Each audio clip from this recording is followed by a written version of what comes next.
My dear students, आज फिर से मैं एक बार आपका स्वागत करता हूं। आज की जो क्लास है उस क्लास का हमारा टॉपिक रहेगा गाउसेस थ्योरम। गाउसेस थ्योरम को समझने से पहले हमें कुछ इसमें यूज होने वाले कुछ कॉन्सेप्ट्स के बारे में बात करनी होगी, जिसमें सबसे पहला कॉन्सेप्ट है क्लोज सरफेस। तो उसके बारे में हम लोग बात करते हैं। जैसे सपोज कीजिए कि हमारे पास में कोई भी डिब्बा है। डिब्बे को ले लीजिए, एक सेकंड मैं अभी डिब्बा लेके आता हूं। हाँ जी, देखिए जैसे ये हमारे पास में एक डिब्बा है, नजर आ रहा होगा आपको, ये डिब्बा है हमारे पास में। इस डिब्बे का हम एग्जांपल ले सकते हैं।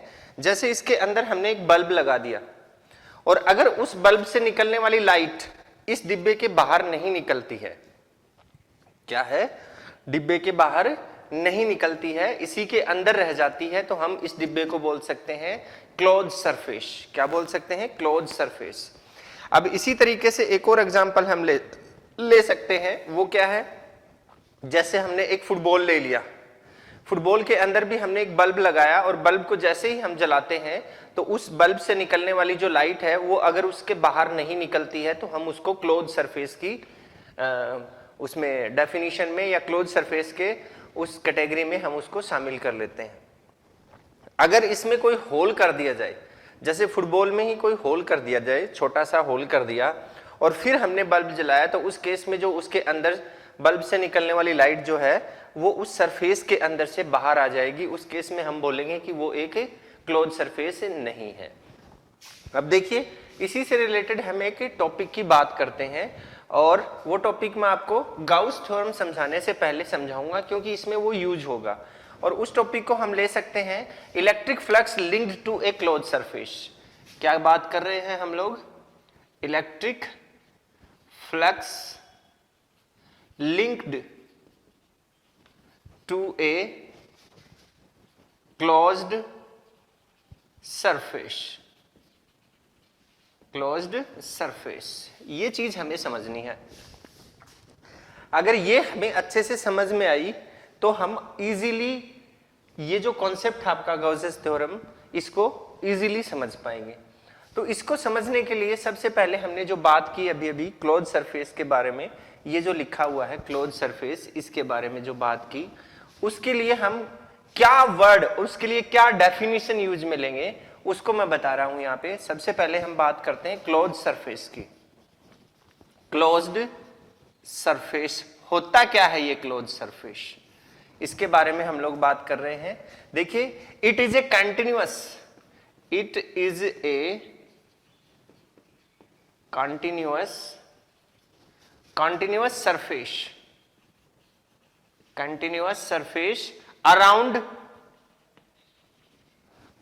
ए point, around a point. That means, देखिए हमने एक चार्ज ले लिया यहां पे, हमें पता है कि वो चार्ज जो है अपने चारों तरफ इलेक्ट्रिक फील्ड बनाएगा।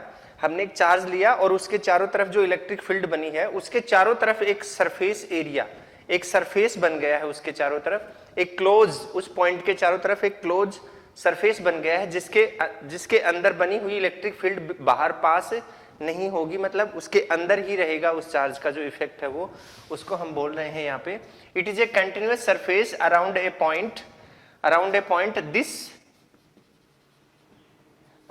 ये जो है इस टाइप का जो सरफेस बना है, ये कैसा हो सकता है?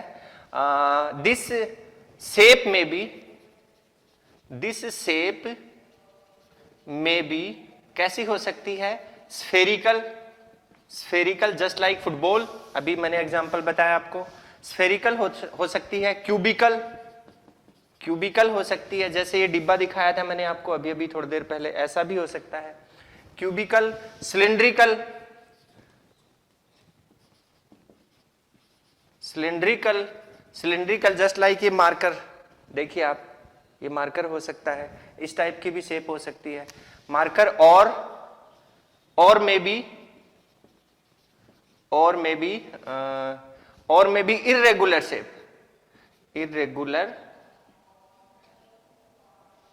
रेगुलर शेप, और किसी भी टाइप की कोई भी शेप हम उसके अंदर कंसीडर कर सकते हैं।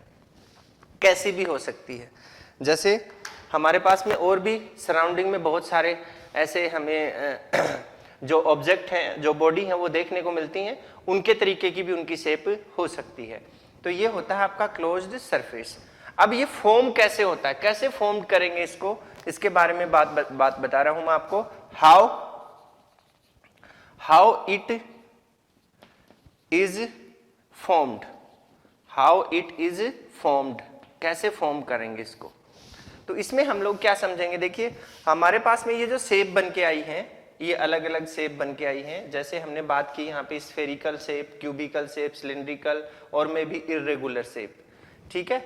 इसके जो शेप बने हैं ना, इसके आधार पे ही, इनके बेस के ऊपर ही हम इसको फॉर्म करते हैं। कैसे करते हैं, देखिए the closed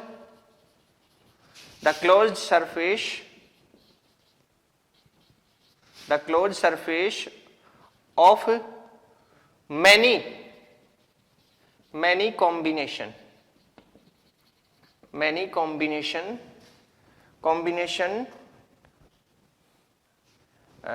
the closed surface of many combination the closed surface is formed, sorry थोड़ा सेंटेंस में थोड़ा चेंज करेंगे, इसको ऐसे लिखेंगे, इसको हम इसको लिखेंगे the closed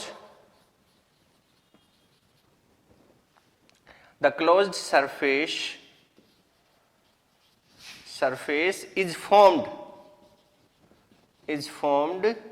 by combination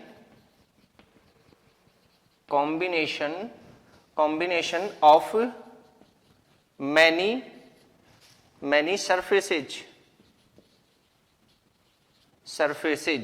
many surfaces, जैसे सपोज करते हैं, इसी क्यूबिकल शेप का हम दोबारा से एग्जांपल लेते हैं। देखिए ये मान लेते हैं कि ये कोई क्लोज सरफेस है, इसके अंदर देखिए आप, एक सरफेस ये है, एक सरफेस ये है, एक सरफेस ये है, एक इधर से ये सरफेस है, एक इधर से ये सरफेस है, एक नीचे से, टोटल इसमें 6 सरफेस हैं। और उन 6 सरफेस को मिला के हमने एक सिंगल सरफेस बनाया है, जिसे क्यूबिकल शेप बोलते हैं हम लोग। तो इस तरीके से हम लोग क्या कर सकते हैं, इस तरीके से हम लोग जो क्लोज सरफेस का फॉर्मेशन होता है वो कॉम्बिनेशन ऑफ मनी सरफेसेज से किया जाता है।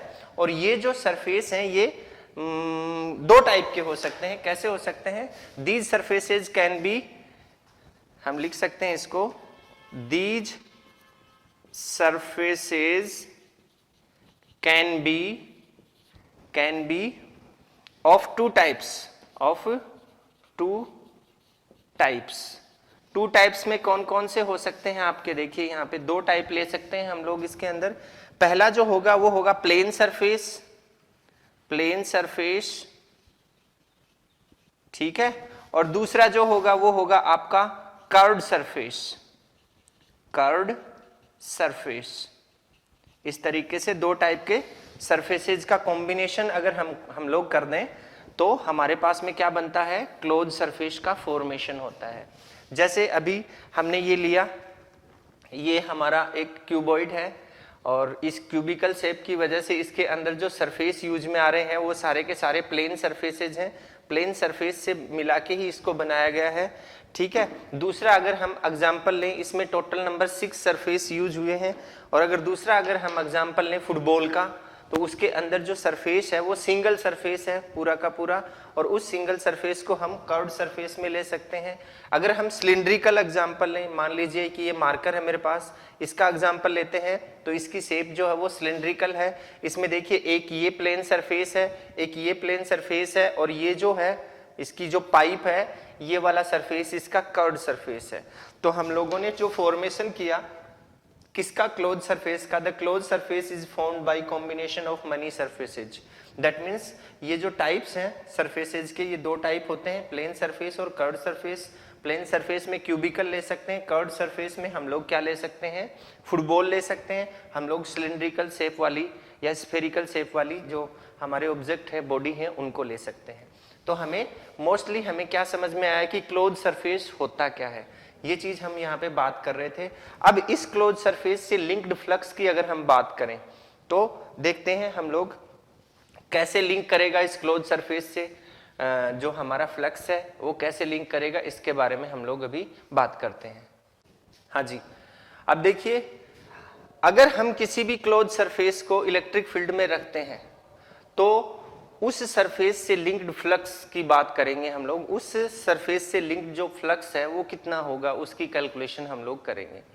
अब देखो, सीधा सा एक लॉजिक हमें लगाना है।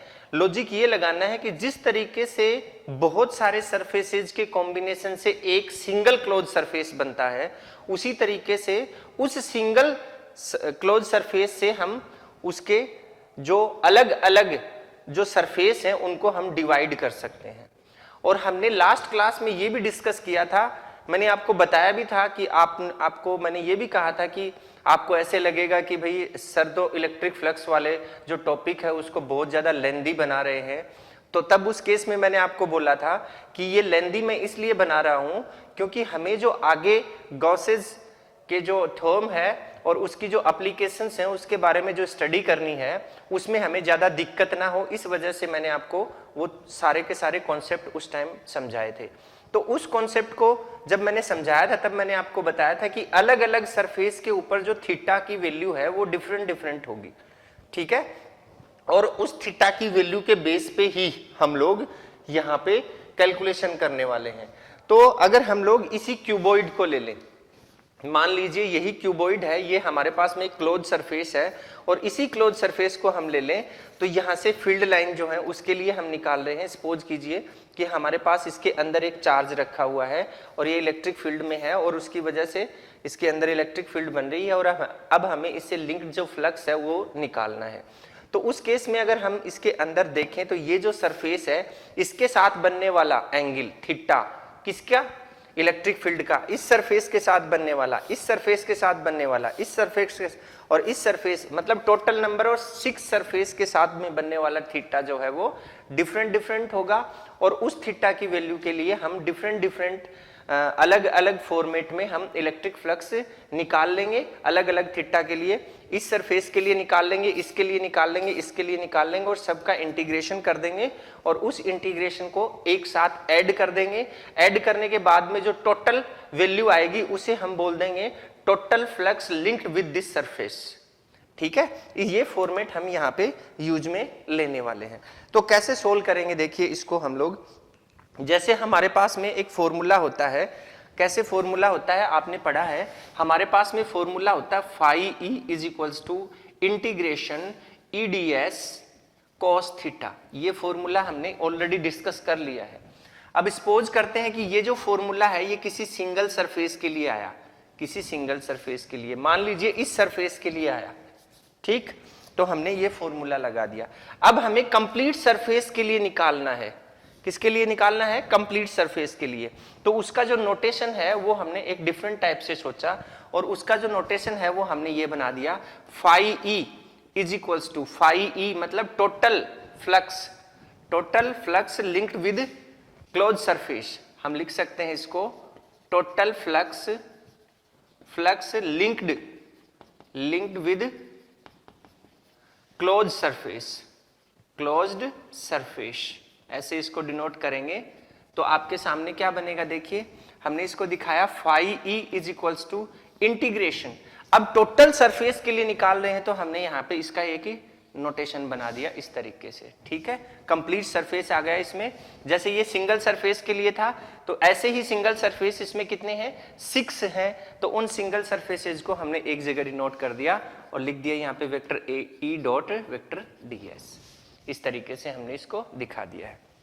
अब देखिए, अब अगर हम इसको और आगे सोल्व करें तो इसी चीज को हम लोग और एक्सप्रेस कर सकते हैं। कैसे एक्सप्रेस कर सकते हैं, phi E is equals to whole integration vector E dot D S vector is equals to, ये कंप्लीट वैल्यू किसके इक्विवेलेंट होगी, इस क्यूबॉइड के 6 सरफेसेज के जो फ्लक्स लिंक है उसके इंटीग्रल सम के इक्विवेलेंट होगी। तो हमने यहाँ पे लिखा, यहाँ पे देखिए, पहला इसको लिखा हमने ई D S cos theta plus E D S cos theta plus E D S cos theta plus and so on plus, इस तरीके से। अभी मैंने थोड़ी देर पहले आपको बताया कि 6 सरफेस से मिलके एक क्यूबॉइड बना है, तो इस क्यूबॉइड को हम अलग अलग करेंगे तो 6 सरफेस अलग अलग डिवाइड हो जाएंगे। ठीक है, उसी चीज को हम यहाँ पे कंसीडर कर रहे हैं। फर्स्ट सरफेस के लिए S1, S2, S3 and so on 6 तक लिख देंगे। पहले सरफेस का एंगल θ1, θ2, θ3 एंड सो ऑन θ6 तक हो जाएगा। तो ये फॉर्मेट आपका बन के रेडी हो गया है। अब हम एक देखिए फिर से एग्जांपल को लेके मैं आपको बताता हूं। ये देखिए, सपोज करते हैं ये आपका सरफेस नंबर 1 है, तो इस सरफेस के ऊपर थीटा की जो वैल्यू है किसी भी पॉइंट के ऊपर, ds यहां ले लिया, छोटा सा ds, ds, ds, ds, ds, ds, ds, ds, ds, हर जगह जो सेगमेंट लिया है हमने एरिया का, वो हर जगह सिमिलर होगा और उसके लिए थीटा की वैल्यू भी सेम होगी। तो फर्स्ट सरफेस के लिए ये कैलकुलेशन हो गई। फिर सेकंड सरफेस हमने मान लीजिए ये ले लिया ऊपर वाला, तो इसके लिए भी यहाँ पे अलग अलग जो छोटे छोटे सेगमेंट एरिया लिए हैं हमने, उनके लिए हमने जो एंगल लिया है θ2 वो भी सिमिलर होगा हर सरफेस पे, तो उसके लिए हमने ये कैलकुलेशन कर दी। फिर ये सरफेस ले लिया हमने, इस साइड वाला सरफेस, इसके लिए भी वही सिमिलर प्रोसेस लगेगा और θ3 यहाँ पे वैल्यू हमने पुट कर दी। ये होता है इसका सिंपली सिस्टम जिससे हम इसको सोल्व कर सकते हैं। ये कुछ कॉन्सेप्ट थे जो मैंने आपको गाउस थ्योरम पढ़ाने से पहले बताए हैं, क्योंकि इनको हम यूज करने वाले हैं। ठीक है, अब हम शुरुआत करेंगे गाउस थ्योरम की। ठीक है, अब देखते हैं गाउस थ्योरम में हमें क्या करना है। गाउस थ्योरम को समझने के लिए हम एक एग्जांपल लेते हैं। जैसे सपोज करते हैं कि हमारे पास, देखिए जैसे हमारे पास ये कोई क्यू चार्ज है, ये कोई क्यू चार्ज है हमारे पास। इस चार्ज की अपनी एक इलेक्ट्रिक फील्ड होगी, जिसकी इलेक्ट्रिक फील्ड लाइन मान लीजिए ऐसे हैं आपके पास, इस तरीके से इसकी इलेक्ट्रिक फील्ड लाइन्स है, ऐसे इसकी इलेक्ट्रिक फील्ड लाइन्स है। ठीक है, अब मान लेते हैं कि ये किसी क्लोज सरफेस में है, ये कोई सरफेस है हमारा, इस तरीके से मान लिया हमने, ये कोई क्लोज सरफेस है ऐसे, और ये इलेक्ट्रिक फील्ड लाइन्स जो है वो लिंक्ड विद द सरफेस के साथ में लिंक्ड है, ऐसे इस तरीके से लिंक्ड है। ठीक है, इस तरीके से हमने एक डायग्राम बनाया जिससे हम गाउस थ्योरम को समझने की कोशिश करेंगे। अब इस कंप्लीट सरफेस के लिए अगर हम total electric flux find out करें, क्या फाइंड आउट करें? टोटल इलेक्ट्रिक फ्लक्स अगर हम फाइंड आउट करें इस कंप्लीट सरफेस के लिए, तो वो जो फ्लक्स होगा total electric flux phi E is equals to, उसके लिए आपने फॉर्मूला बनाया है vector E dot D S vector.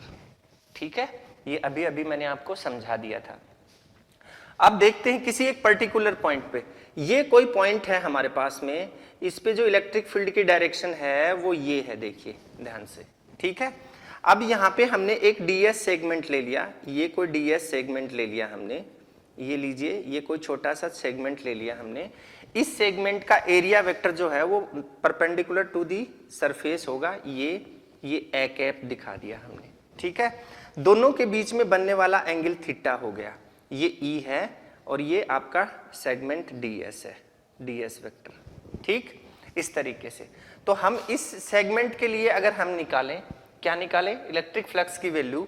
इस सेगमेंट के लिए अगर इलेक्ट्रिक फ्लक्स की वैल्यू निकालेंगे आप, तो वो वैल्यू आएगी आपके पास में इसी फॉर्मेट से। अगर हम लिखें phi E is equals to whole integration E D S cos theta से, अगर हम इसको सोल्व करेंगे तो इसी तरीके के सेगमेंट जो हैं, एक पॉइंट के लिए ये हो गया, फिर यहाँ भी होगा, यहाँ भी होगा, इस जगह होगा, एंड सो ऑन, इस तरीके से इसके चारों तरफ होंगे।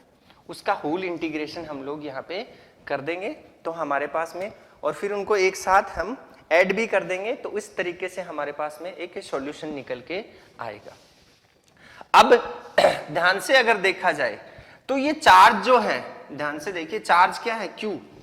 चार्ज क्यू जो है वो इनसाइड द सरफेस, हमें ये बात हमें पक्की याद रखनी है कि चार्ज जो है वो inside the surface. Gauss theorem पढ़ रहे हैं, चार्ज कैसा होना चाहिए? इनसाइड द सरफेस होना चाहिए।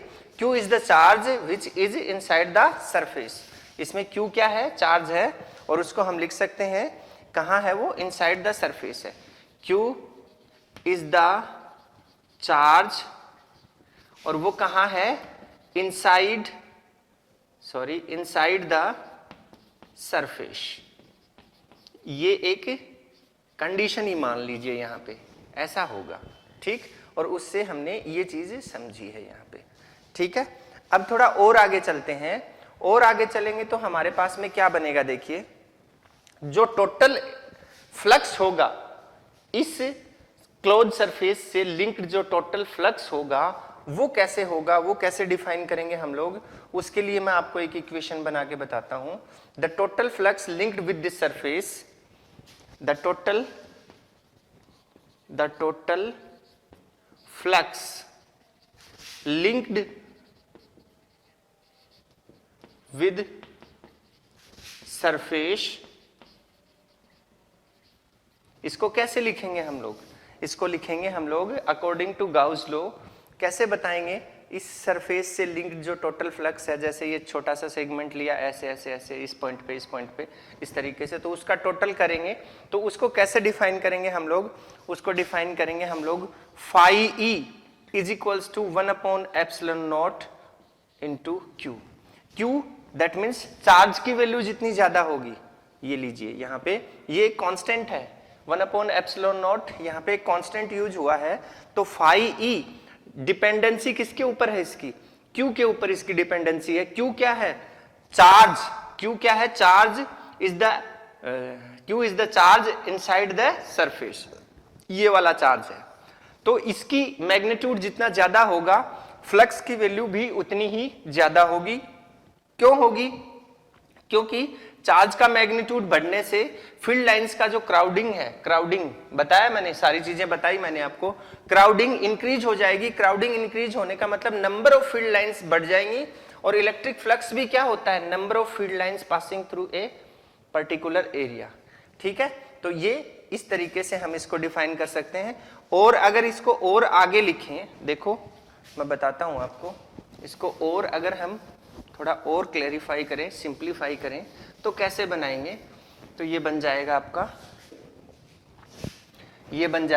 Phi E is equals to 1/ε0 Q, ये बना एक इक्वेशन। बट आपको पता है phi E is equals to whole integration vector E dot D S होता है, ठीक है। अब इन तीनों को कैसे लिख सकते हैं आप, therefore phi E is equals to आप लिख सकते हैं whole integration vector E dot D S vector is equals to Q upon epsilon naught. ये एक इक्वेशन बन गई आपके पास, एक ये फॉर्मेट हो गया, एक ये फॉर्मेट हो गया। अब देखो और भी अगर सिंप्लीफाई करें आप इसको, तो आपको पता है, आपने पढ़ा है, सिंस वी नो दैट हमारे पास में होता है k is equals to 1/4 pi epsilon naught, ये होता है। अब यहां से 1/ε0 की वैल्यू निकालें तो ये 4 पाई इधर चला गया, तो आप क्या बोल सकते हैं, this is implies that 1/4 pi epsilon is equals to 4 pi k। अब ये 4 पाई k की वैल्यू जो है 1/ε0 की जगह पुट कर दें तो हमारे पास में एक और फॉर्मेट निकल के आ जाएगा, और वो फॉर्मेट क्या होगा, phi E is equals to whole integration vector E dot D S vector is equals to Q upon epsilon naught is equals to 4 pi K Q. 4 pi K Q मतलब 1/ε0 की जगह क्या लिख दिया, 4 पाई के और क्यू एज इट इज। तो ये भी एक फॉर्मेट हमारा बन सकता है, किसके लिए, गॉसेस थ्योरम के लिए। अब इसका स्टेटमेंट क्या होगा, इसको स्टेट कैसे करेंगे वो मैं आपको बताता हूं। यहां पे देखिए, according to Gauss's theorem,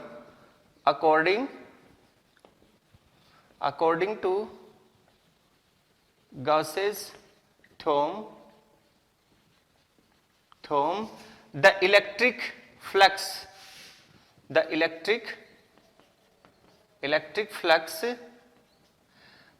linked with a closed surface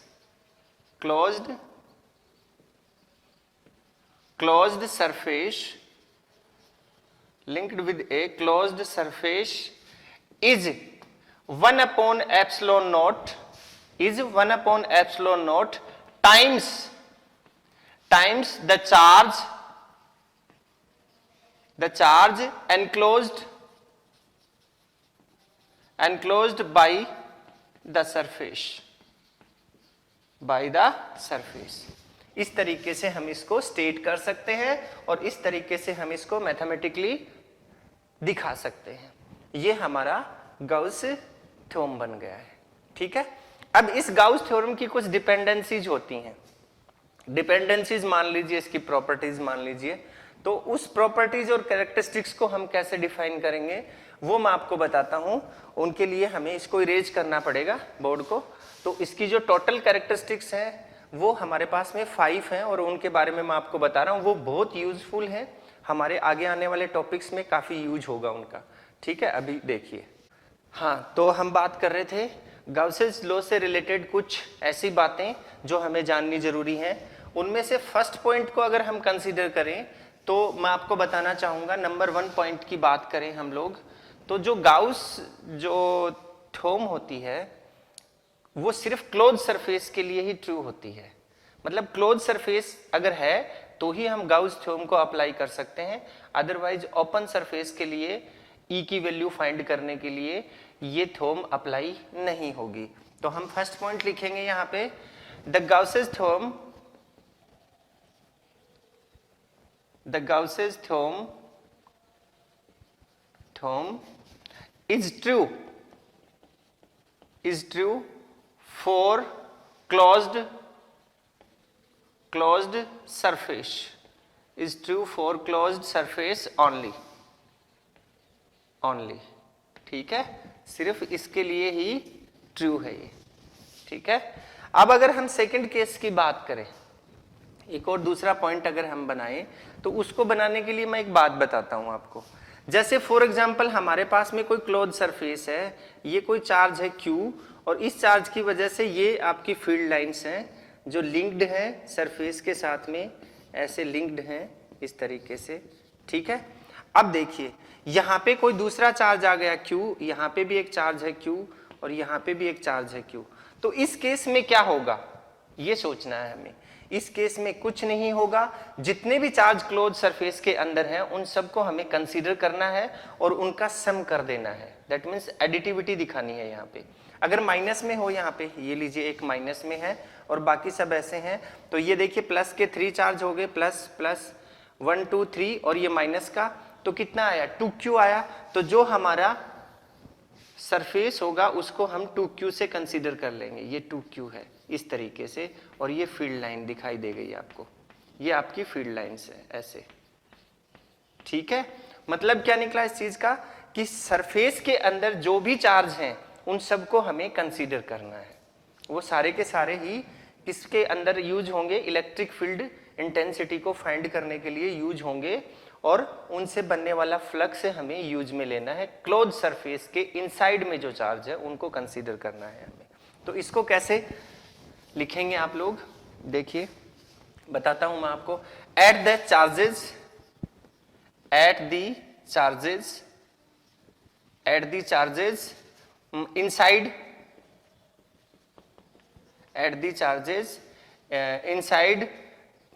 inside considered in the closed surface। हाँ, at the charges inside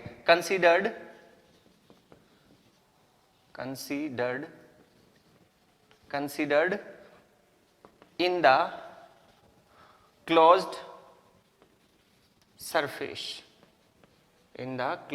surface, ये आपका सेकंड पॉइंट आ गया।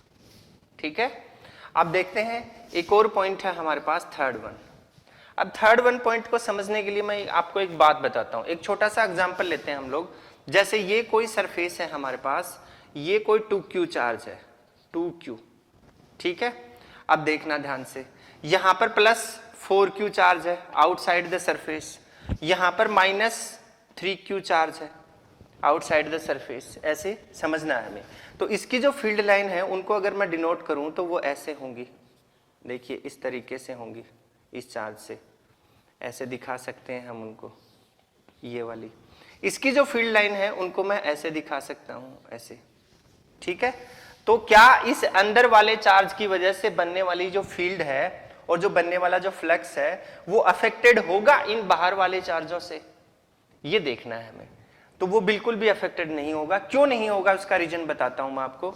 जैसे हम इनमें से कोई भी एक फील्ड लाइन लेते हैं, जैसे ये वाली ले ली, ये ऐसे आई और ये बाहर निकल गई, ये इन है और ये आउट है, ठीक, मतलब एंटर भी हुई और लीव्स भी हो गई, एंटर भी हुई है और लीव्स भी हो गई है। या फिर हम अदर किसी को ले, जैसे इसको ले लिया, ये लीजिए इस तरीके से ले लिया, ये यहां से एंटर हो रही है, ये केस एंटर को बता रहा है, और ये वाला केस जो है ये लीव्स को, ये लीव्स हो गई, यहां से बाहर निकल गई, इन और आउट। इसको ले नेगेटिव वाली को, तो ये जो नेगेटिव वाली है इसको बैक में लेके जाएं तो ऐसे होगा, ये देखिए यहां से एंटर हो रही है और यहां से लीव्स हो रही है। कुछ समझ में आया आपको? तो इस केस में नेट लाइन जो होंगी, नेट लाइन से from the outside the charges, जो नेट लाइंस होंगी वो कितनी आ रही हैं? 0 आ रही हैं। मतलब ये फ्लक्स जरूर बनाएंगे, लेकिन जो फ्लक्स इनके थ्रू बन रहा है इस क्लोज सरफेस में, वो इनकमिंग और आउटगोइंग सेम हो गया है। उस केस में यहाँ पे जो कैलकुलेशन होगी वो 0 आ जाएगी। ये चीज हमें समझनी। अब अगर इसी 2q चार्ज को देखें हम लोग, यहाँ पे देखिए ये जो 2q चार्ज है, प्लस का 2q मान लीजिए या 2q मान लीजिए, ये फील्ड लाइन, ये फील्ड लाइन, ये फील्ड लाइन, ये फील्ड लाइन, इसमें देखिए सारी की सारी फील्ड लाइन जो है वो गोइंग आउट है। कैसी हैं? Going out. गोइंग आउट है मतलब यहां से बाहर निकल रही हैं इस तरीके से। लेकिन ऐसा केस क्रिएट नहीं हो रहा है कि आई और बाहर चली गई, ये इनिशियल पॉइंट है और यहां से बाहर निकल रही हैं, तो इसका अपना एक फ्लक्स क्रिएट हो जाएगा। ठीक है, तो इस केस को हम कैसे समझेंगे, देखिए बताता हूं। तो ऐसे सरफेस के अंदर ये लीजिए, ये 2q बनाया मैंने, तो ये जो सरफेस है आपका, इसमें बाहर जो ये चार्ज रखे हुए थे, ये दोनों चार्ज, इनकी वजह से, और अंदर जो चार्ज रखा हुआ है इनकी वजह से, जो नेट जो यहाँ पे फ्लक्स बनेगा वो क्या होगा, ये सोचना है हमें। वो जो फ्लक्स है वो आउटसाइडर चार्ज की वजह से क्रिएट नहीं होगा, वो only on inside the surface जो चार्ज होगा उसी से क्रिएट होगा। ठीक है, तो ये बात समझाने के लिए मैंने आपको ये एक एग्जांपल बताया। अब देखिए हम लोग क्या करते हैं, इस थर्ड स्टेटमेंट को राइट करते हैं। कैसे लिखेंगे इसको? Charges outside make, charges outside make the flux, flux तो बनाते हैं वो, इसमें कोई दो राय नहीं है, make the flux, but net flux of the close surface, net flux जो होगा क्लोज सरफेस का वो किसकी वजह से होगा? Due to inside the charge. But net flux is only due to charge inside, इसकी वजह से होगा, बाहर वालों का कोई इफेक्ट नहीं पड़ेगा। ये चीज हमें समझनी है। ठीक है, अब फोर्थ पॉइंट बताता हूं मैं आपको। फोर्थ में क्या है, देखिए जो सिमेट्रिकल शेप है, क्लोज सरफेस की जो सिमेट्रिकल शेप है, उन्हीं से हम लोग ई को कैलकुलेट करते हैं। देखिए मैं लिख देता हूं यहां पे, इसमें हम लिखेंगे use the Gauss's theorem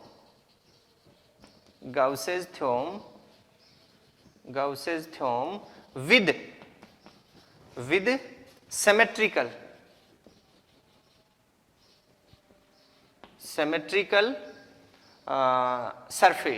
symmetrical surface लिख देते हैं इसको, शेप की जगह surface, to calculate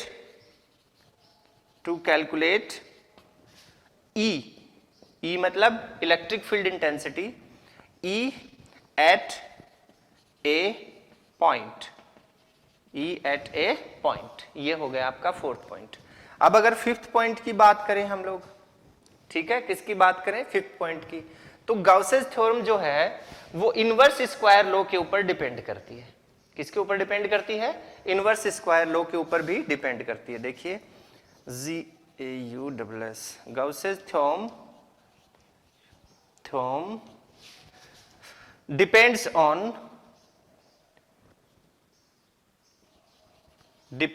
on inverse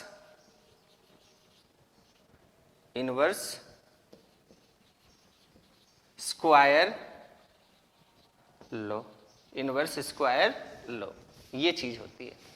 तो देखिए आज की जो क्लास है उसमें मैंने आपको क्लोज सरफेस के बारे में बताया, क्लोज सरफेस का फॉर्मेशन कैसे होगा उसके बारे में बताया, क्लोज सरफेस से लिंक्ड फ्लक्स जो है उसको हम कैसे कैलकुलेट करेंगे ये भी मैंने आपको बताया, और फिर मैंने आपको बताया कि गाउस लॉ क्या होता है, और गाउस लॉ के रिलेटेड कुछ टर्म्स हैं यहाँ पे 5 टाइप्स के जो पॉइंट मैंने लिखे हैं, ये कुछ टर्म्स हैं जो गाउस लॉ के अकॉर्डिंग हमने बनाई हैं कि वो कहाँ लागू होता है, कैसे लागू होता है, कैसे हम उसको यूज कर सकते हैं, ये सब चीजें भी हमने यहाँ पे डिस्कस की।